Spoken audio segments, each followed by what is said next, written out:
Hello, marhaba. Welcome to another episode of the podcast by Chalhoub Group as we deep dive into creativity and innovation in the realm of brands. I'm Lynn Al Khatib, your host, and today's episode will be nothing short of inspiring as we deep dive into creative production in the Middle East. Picture this, a studio where brands are not only showcased, but they are really immersed in the local and Middle Eastern culture to create experiences and narratives that are deeply connected with their audiences.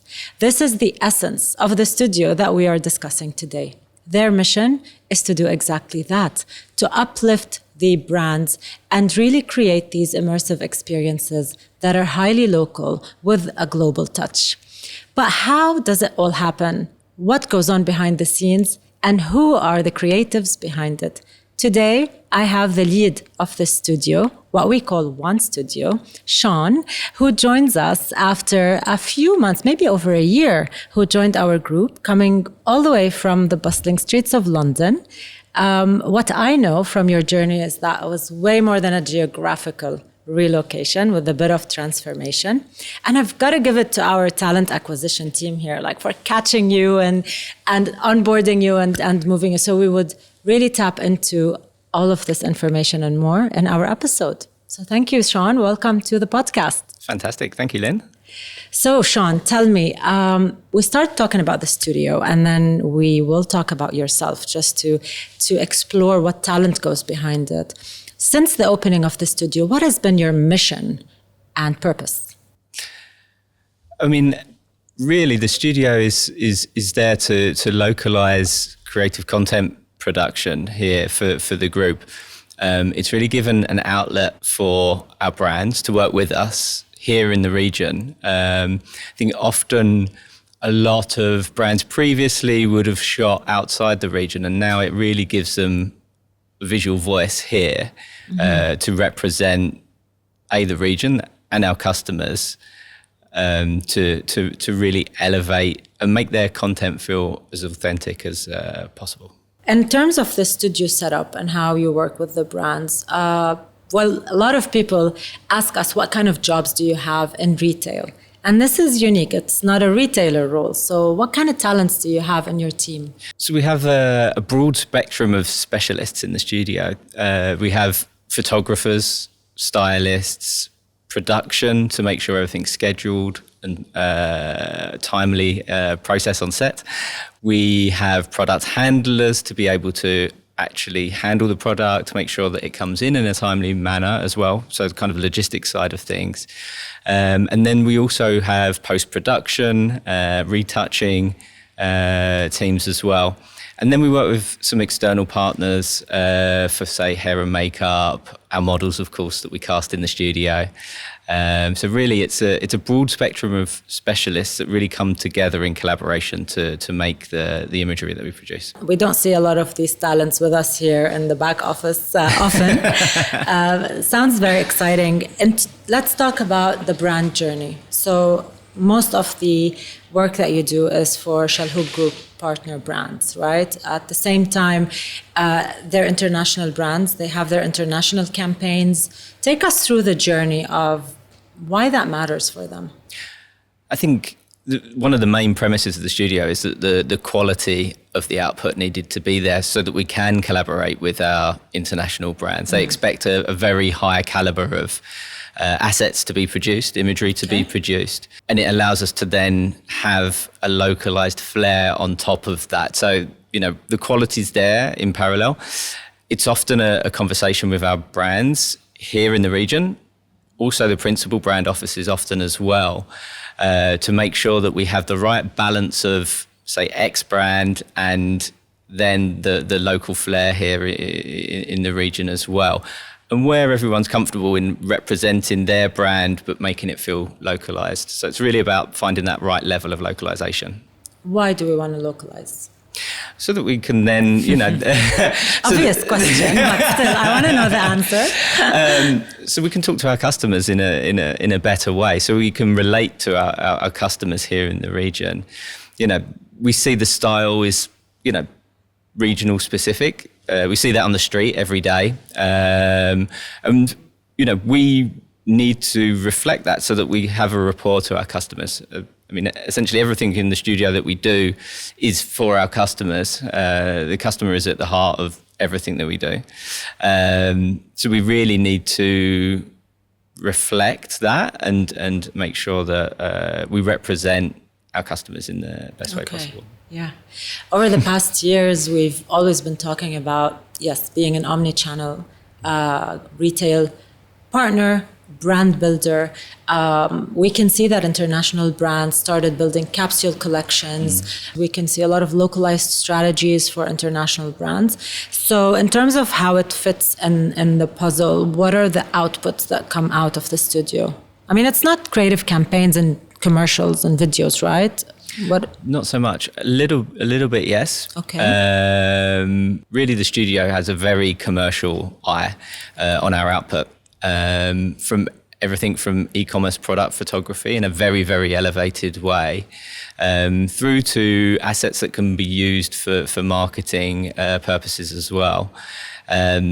Often some of the e-com photography looks so great that it is then used on a mass scale for paid social ads, for marketing assets across the board, for homepage banners, for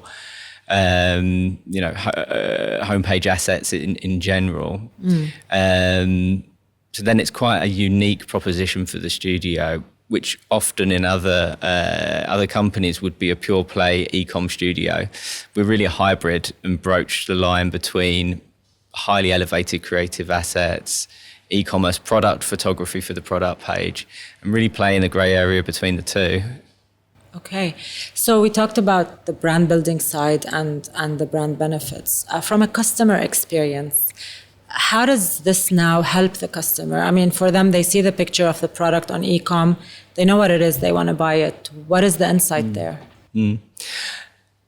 So one of our jobs is to accurately portray the product, accurately portray the USPs of the product. Say in the case of Tanagra, a homeware brand, how thick is the glassware? Like, what's the luminescence within the crystal? And then also to inspire the customer. We then show imagery that's styled in a certain way, styled in a room set. It shows what other items it can be styled with, to really inspire the customer to see and imagine it in their own home. So it's really about serving the customer both on accuracy, but then also inspiring them in different ways as well. So they see it as realistically as possible for their setup, as opposed to an international photo shoot that they usually see on our local websites. Absolutely. Okay. I mean, I'm sure you're crunched with time and production and output. Can you give us some numbers of what that looks like? Yeah, for sure. So we essentially the whole studio has been designed, even the physicality of the studio, for a workflow.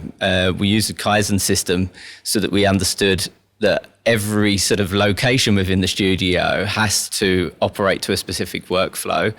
And then almost like a production line, it moves through the studio through different processes. That makes it as efficient and as cost effective, of course, as possible. So often we have product in the door, on set, and then within 48 hours, it's back, retouched, and going live on site. Priority products even faster than that. I think the fastest that we've managed to achieve in the studio so far, from actually getting the product hands on the product first, is a 12-hour turnaround, and then it was live on site for some priority drops that needed to go live instantly. Impressive. Wow. Okay. Total number of shots taken in the studio. So we opened the doors in July last year, and so far we're about 160,000 images that are now being served to the customer that wouldn't have been taken before. So that's really a wealth of imagery where people can now see the product, be inspired by the product. So it's quite a mean feat in very little time. Impact on sales? Yes, we've seen some great numbers. In the case of, say, Triano, we've seen a 25% increase in sales currently on a similar time period last year. They're one of the early adopters for the studio workflow. This has mostly been driven by full price sales as well, because we've had that faster turnaround. It's allowed us to get product live on site faster and improve our time to site massively. So therefore we've seen that through full price sales, which then in turn profitability has improved massively as well, which is fantastic. I feel like I'm interviewing you like for a job interview. Not so much a podcast. Apologies for that. But I mean, it's important to really realize the significance to the business. And also, I mean, as part of communication team and creative, it's often hard to measure ROI. And I like that. You have the numbers, you know the impact, and the results are there. What's important for people perhaps to understand is, with results driven, how do you manage the environment and the collaboration spirit within the team and the brands? It's totally true. I'm really lucky to have a fantastic team of creative thinkers. Me too, by the way. Yeah. It's a fun environment to work in a studio. Although it is very workflow driven, it's very timed, it's very, very organized, which is always quite an interesting thing when we do studio tours and we take people through the studio, how organized it is. But with those huge amounts of volumes of products that come through the doors, everything has to be very organized. That said, although it's very numbers driven and very organized, we like to also enjoy ourselves on set as well. You know, it is fun styling product, working with models, working with hair and makeup. It is a creative environment. So normally the music's pumping on set. It is a fast paced environment where we have targets to get through each day. But that said, the team do have fun with it, which is great. I always say when there's like an in-house creative and comms and production team, it's the best of both worlds, the agency and the client, because we get to make some decisions and own our stuff, but also allow ourselves to be creative. I love that. There's always a big buzz in the studio as well, especially when new season product comes through, so say Tom Ford or Versace, and we get to actually see the product that we saw on the runway a few months beforehand. There's always a buzz and excitement in the team to actually see those pieces that were on the runway that we remember, that we was excited by, and then see the quality of the garments, the way that it fits on the models. It's a really exciting thing to work with, to be honest. I guess my next question is really inevitable, which is AI, which is part of our work, part of our life, and more will be the future. How do you see that complement or replace some of the processes that you do? AI is really, really exciting for a photo studio. It's inevitably the future in some way. I think it's a very exciting tool. That said, it is a tool, and you have to be able to know how to use the tool correctly.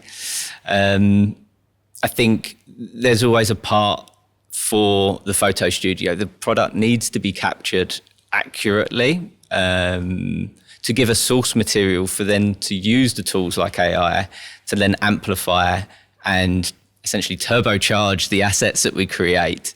Be that shooting product, and then using some of the amazing tools where we outfit our models through AI, or also taking the studio environment, which gives you a controlled place to work in, and then use AI to make the imagery travel around the world. You can use AI to change a lot of the situations of the image, a lot of the, say you could take it to different locations outside, but actually the product itself shot in a controlled environment in the studio, and then you can use it to make it feel like it's on the top of a mountain or on a beach or in a rainforest. In Saudi Arabia, for example, which is gorgeous. Exactly. So I think it's really how you use these tools which is key, and how you integrate them into a workflow in a studio environment. But it's very, very exciting. Yeah. And I think what you told me while we were preparing for the podcast, it's important to have the commitment of hiring the local talents, and we need to be responsible in the use of AI and continuing to contribute to the community. And I think it's very powerful. So it's a great point as well that you mentioned to me. So conscious of time, we'd like our audience to know a bit more, Shawn Davey, okay? Your name is already very poetic. I know you were in Selfridges. You have a vast experience, and you decided to leave that and come to Dubai to work with Chalhoub Group. Tell me a bit more about your experience and journey here. Any surprises you got, positive, not so positive? How has it been for you? To be honest, it's been an amazing experience. Coming to the region from London, I love the optimism here. I think after COVID, unfortunately, London's in a very different place to what it was than the London that I knew when I was growing up there. Coming here, the sense of optimism, the can-do attitude, the futuristic vibe in some respect is amazing, and it's really fueled the fire to what could be possible for the future. So I think it's been really exciting. I wasn't looking to leave Selfridges at the time, but when this opportunity came up, it was too exciting to work directly with all of the brands within the group, to build something that's new, to build a new team, to build a new physical studio space, work with architects, work with planners on how to get the right electrical infrastructure, everything, the look and feel of the studio, build a culture and a climate within the studio to foster creativity. And those new team that you've built out from regional talent here as well. It was just so exciting and a fantastic experience. Here's some fireside questions, just because our producer insists to have them, even though you haven't seen them. So I'm going to put you on the spot a little bit. So in one word, Chalhoub Group culture to you today? A lot of creativity, a lot of can-do attitudes, a lot of ways to work better for our customer, a lot of ways to serve both our teams as a servant leader and our customers to always deliver the best we can. Okay, that's much more, many more words than one word, but Oh, was it one word? Oh, was it? That was the objective, but that's a very fun podcast, I will tell you, Shawn. It's really cool. Okay, so here we have for you one song that could represent one studio. You said the music is pumping, so there must be a song that you have. It's often techno pumping in the studio, to be honest. I don't know. That's really difficult. There's normally a bit of a war of what music's going to be played in the studio anyway, depending on what people's vibe is and what the mood is in the studio. I'm gonna have to think about that one. Think about it. Here's a harder one for you. Here's a harder one. So if you could travel in time magically and do your photo shoots and all of these, what era would it be? You're like, I'd travel forward in time, absolutely. Forward? Yes. Ooh, that's interesting. I'm always so fascinated by the new, the next, and new technologies and stuff that's never been created before. So I'd want to travel forward in time without the aging, though. So and the glasses that we need, like you were discussing offline. Yeah. To see what the future holds in, say, 100 years. Wow. Okay, that's interesting. Minus the aging. Yeah, really cool.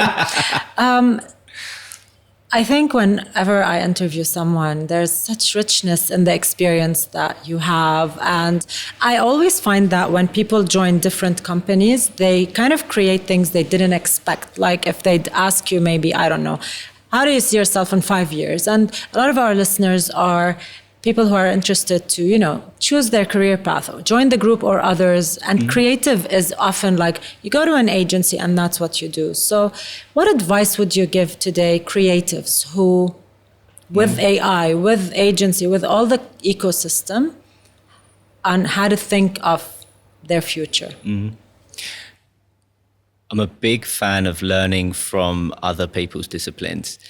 I think, as a creative, the most creative things I've often learned are from other disciplines that aren't necessarily creative. And it's then how do you connect the dots, and then how do you take that back to your own discipline with an understanding of your other collaborators that you work with, or the knowledge that they have to then inform a different way of thinking about your creative problem, or finding a different way to solve something that you wouldn't have necessarily thought of. Or how can you then collaborate with them in different ways to then visualize or represent, some of their disciplines as well. So I always found that I've learned the most from talking to everyone you possibly can from different disciplines. I also always say, don't think corporate is rigid and not creative.